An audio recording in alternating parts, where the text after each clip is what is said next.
जहां भगवान का नाम जाप करने वाला पहुंचता है, तुम्हारा भाग्य कहां चले गया?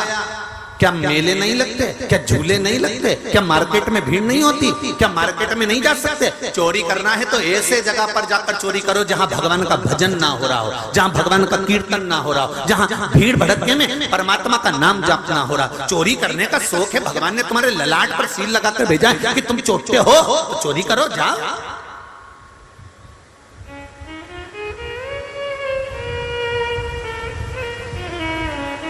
मना नहीं, पर निवेदन है।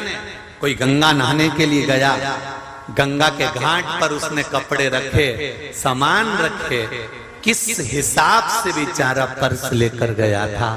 उसमें किराया था नहीं था?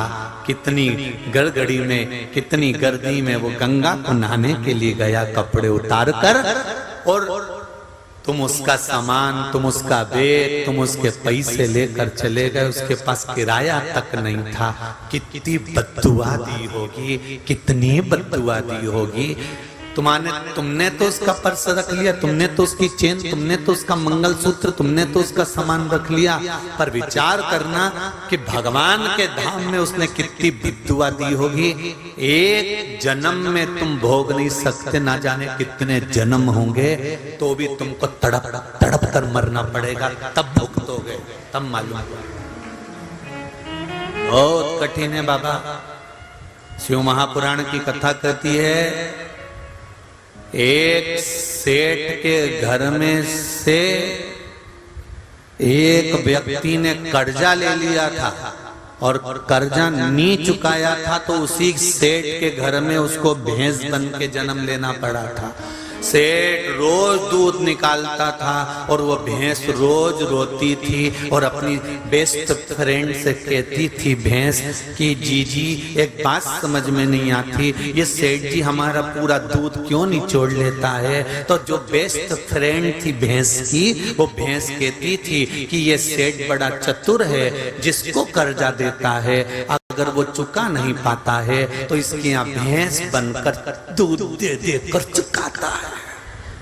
इसलिए निवेदन है, किसी का पैसा ले, किसी का धन ले, किसी का 10 रुपया भी ले, याद कर कर वापिस चुकाना, नहीं तो मालूम पड़े उसके घर में भैंस बनकर आना पड़े।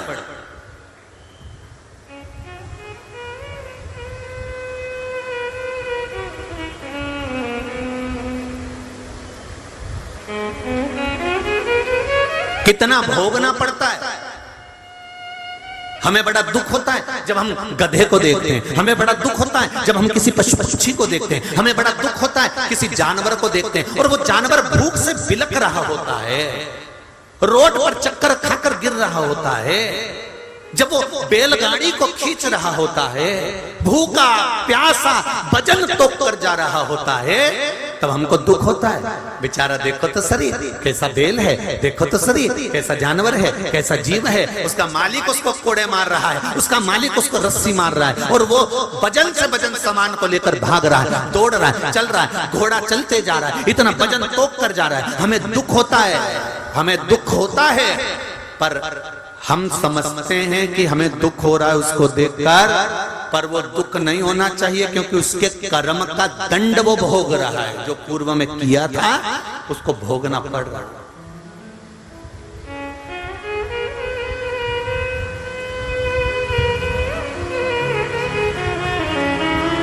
कितना कर्म का खेल है। लंकाधिपति रावण वो भी ब्राह्मण है, परशुराम भगवान वो भी ब्राह्मण है। एक ने कर्म अच्छा करा तो मंदिर के अंदर पूजा रहे हैं और एक ने अच्छी जगह बैठने के बाद भी कर्म बुरा कर दिया, इसलिए चौराहे पर आग लगाया जा रहा है। क्रौंच गंधर्व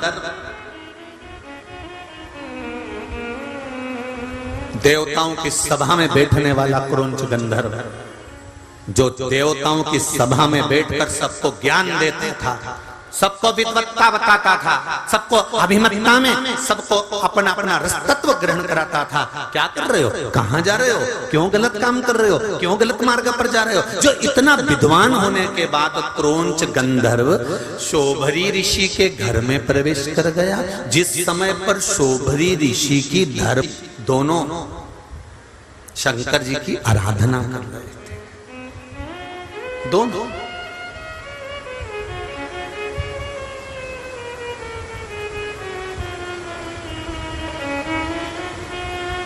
इसको नहीं मालूम था, इसको नहीं ज्ञात था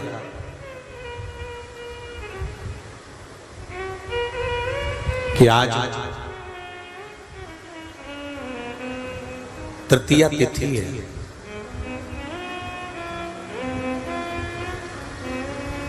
भादो के महीने की शुक्ल पक्ष की तृतीया तिथि पर नारी जब हरतालिका व्रत करती है तो 16 श्रृंगार धारण करती है, नूतन वस्त्र पहनती है, नूतन श्रृंगार करती है, नैनों में सुरमा, लाली, झुमका, हार, पाटली, चूड़ी, पायल, सारा श्रृंगार करती है, संपूर्ण श्रृंगार, क्योंकि वो शंकर भगवान और माता पार्वती श्री गणेश जी महाराज का पूजन करने बैठ रही है। हरतालिका का अखंड सौभाग्य का पूजन करने बैठ रही है। कुंवारी कन्या भी अगर हरतालिका तीज का व्रत करती है तो वो भी श्रृंगार कर कर बैठती है, भले मांग नहीं भरती पर श्रृंगार करती है, पूर्ण श्रृंगार।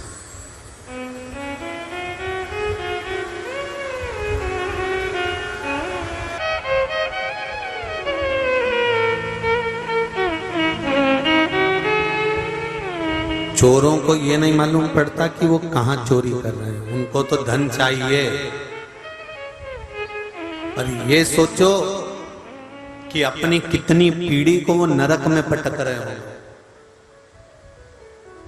सोबरी ऋषि के घर में मनोमयी पूजा की तैयारी कर रही है, शिव का स्मरण करने की तैयारी है, और क्रौंच गंधर्व आज सबको सीख देने के बाद में, सबको समझाने के बाद में थोड़ा भ्रमण पर निकले। कितना बड़ा गंधर्व, कितने ऊंचे सिंहासन पर बैठने वाला, कितना लोगों को ज्ञान देने वाला। कलकत्ता में कहा था पहले के जो कारीगर थे, जो गाड़ी सुधारते थे, वो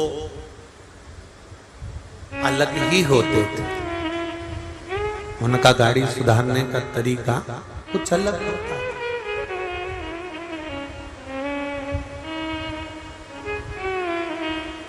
और अभी जो कारीगर हैं इनका गाड़ी सुधारने का तरीका अलग। गलती कर गए क्रौंच, भ्रमण पर निकले, घूमते घूमते क्रौंच गंधर्व सोबरी ऋषि के द्वार पर पहुंच गए।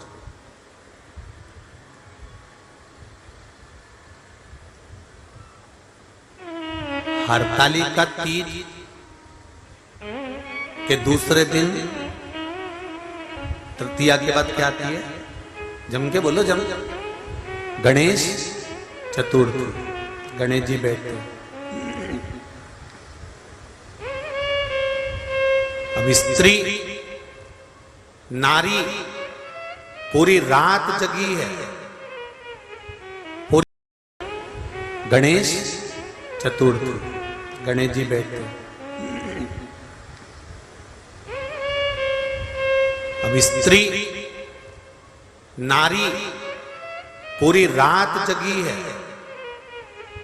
पूरी रात शिव की आराधना करी है, पूरी रात में 5 बार तो उसने स्नान किया है, 5 बार श्रृंगार धारण किया है, और श्रृंगार धारण कर कर पूजन कर कर भगवान शंकर की आराधना में डूबी हुई है, भजन में लगी हुई है। केवल एक काम है उसका, स्नान करना, पूजन करना, स्नान करना, पूजन करना, भगवान का भजन में तल्लीन रहना, भगवान के भजन में डूबी, उसका एक काम। उसके सिवाय उसके पास में रात में कार्य क्या है? जिस दिन व्रत है, जिस दिन साधना है, जिस दिन उसका उपवास है, उसको मतलब क्या किसी से?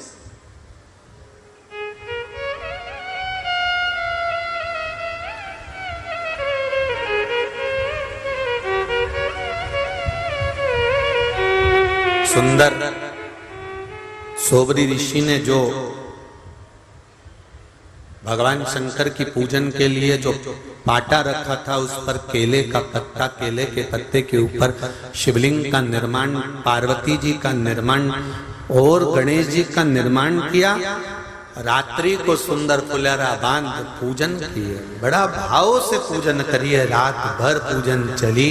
पर क्या मालूम था कि इतना विद्वान जो सबको ज्ञान दे रहा है, जो सबको समझा रहा है, क्रौंच गंधर्व, वो भी गलती कर जाएगा।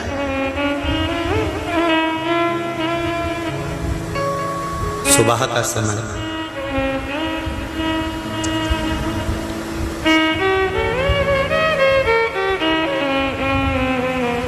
बहुत सुंदर बात लिखी है, थोड़ा सा समझने की बात है, बहुत ध्यान देना इसको। शिव महापुराण की कथा कहती है, हरतालिका व्रत के अंतर्गत जब आप सुबह ब्रह्म मुहूर्त तक पूजन कर लें, पूजन करने के बाद में भगवान का विसर्जन करने के लिए जब नदी पर, तालाब पर, जहां बहता पानी हो, जहां सुंदर जल हो, बावड़ी, तालाब, नदी, जहां विसर्जन करने के लिए भगवान शंकर का जाए, तो जिसने व्रत करा होता है, जिसने उपास करा होता है, उसको विसर्जन तक जरूर जाना चाहिए। प्रयास।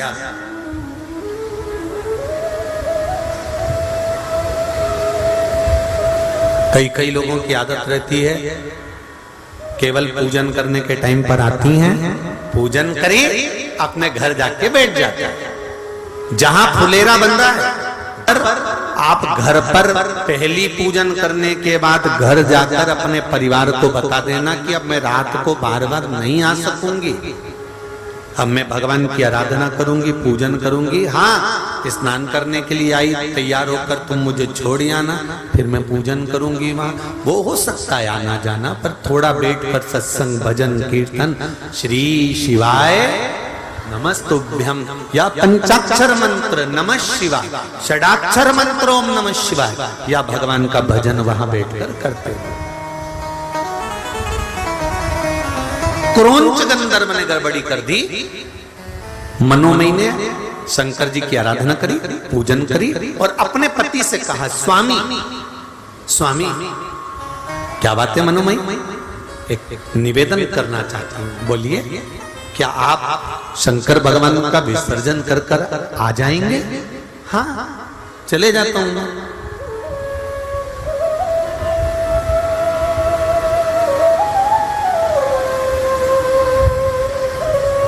क्या आप शिव जी का विसर्जन कर कर आ जाओगे? हाँ, चले जाता हूं।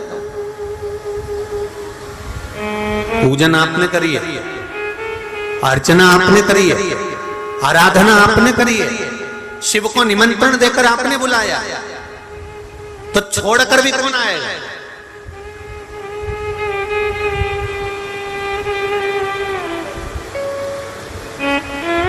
एक गलती हो गई, मनोमयी कक्ष में रह गई। शंकर भगवान को पाटे पर, जो भगवान शिव चौरंग पर पाटे पर केले के पत्ते पर बने थे, पूजन जो हुई थी, वो सोबरी ऋषि लेकर चल दिए। ले जाकर सोबरी ऋषि तो जैसे ही निकले, इतनी देर में जो क्रौंच गंधर्व दुनिया को ज्ञान दे रहा था, जो क्रौंच गंधर्व सबको ज्ञान बांट रहा था, अपने इंद्र के सिंहासन के पास में बैठकर देवताओं के नजदीक रहने के बाद भी वो क्रौंच गंधर्व सही नहीं रह पाया। और सोबरी ऋषि की धर्म पत्नी सुबह सुबह जब माताएं अपनी मांग में सिंदूर भरती है, हरतालिका तीज कर, आप लोगों को स्मरण होगा, आटा भरकर बस मनोमयी अंदर प्रवेश कर रही थी, इतनी देर में क्रौंच गंधर्व उस घर के अंदर प्रवेश कर गया और दरवाजा उसने बंद कर लिया। द्वार बंद करा, मनोमयी को लगा कि मेरे पति विसर्जन कर कर आए। बहुत ध्यान से सुनना जरा कथा। कई लोगों का प्रश्न रहता है कि हम गणेश जी बिठाते हैं तो गणेश जी के पास में वो चूहा रहता है, ये कौन था? तो ये हरतालिका की कथा सुन लो, आज मालूम पड़ जाएगा कि वो चूहा कौन था।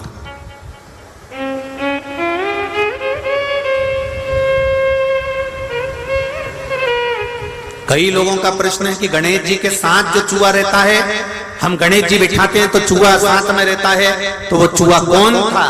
तो उनको मालूम होना चाहिए कि चूहा कौन था, क्या गड़बड़ी कर गया था कि चूहा बन गया था। स्मरण होना चाहिए आप लोगों को।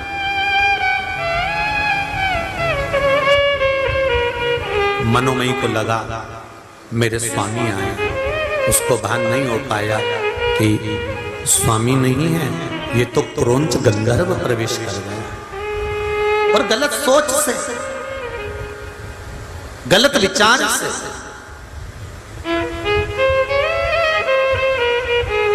बहुत ऊंचे पद पर बैठ जाना या बहुत ऊंचे पद पर बैठ कर और बैठने के बाद अपनी चित्त, अपनी बुद्धि, अपना विचार, अपनी वाणी, अपनी सोच सही बनाकर रख लेना बहुत कठिन बात।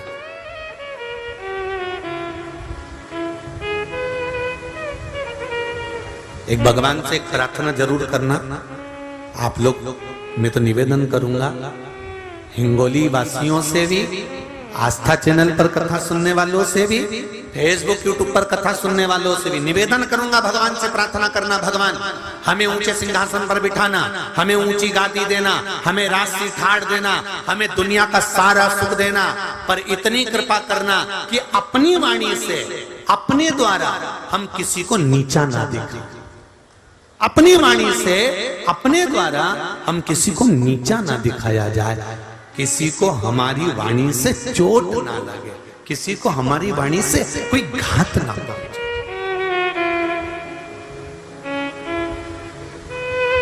हम कई बार कथा में कहते हैं, आज फिर कह रहे हैं, आपका मन कथा में लगे तो आप कथा सुनो। आपका मन करे कि सियोर वाला महाराज कथा कह रहा है, उसमें कुछ शांत तत्व है तो आप सुनो। नहीं है, आपके हाथ में रिमोट है, आप टीवी बंद कर दो। बहुत सारे महाराज आ रहे होंगे, चेंज कर दो तुरंत, बटन ही तो दबाना है, महाराज चेंज, उसमें क्या दिक्कत है? और दिल करे तुम्हारा कि हाँ कथा सुनना है और इसमें से कुछ ग्रहण करना है। कथा में से अगर ग्रहण करा है तो जीवन की सार्थक। एक पत्र में आया, देखिए, शिव ऐसा क्या है? किसी को अटैक आता है तो पंडित जी कभी नहीं कहते कि राम रक्षा स्तोत्र का पाठ करो, बोलते हैं क्या? पंडित जी नहीं कहते कि कनक धारा करो, गोपाल से स्नान करो, श्री सूक्त का पाठ करो। अगर किसी का स्वास्थ्य खराब होगा, अटैक आ गया, एक्सीडेंट हो गया, वेंटिलेटर पर पड़ा है, तो विद्वान से विद्वान ब्राह्मण एक ही बात कहेगा कि महामृत्युंजय का पाठ करो, शिव का नाम लो, शंकर को याद करो। जो मृत्यु को भी जीत सकता है वो इसको बचा सकता है, बाकी का सामर्थ्यता के अनुकूल नहीं।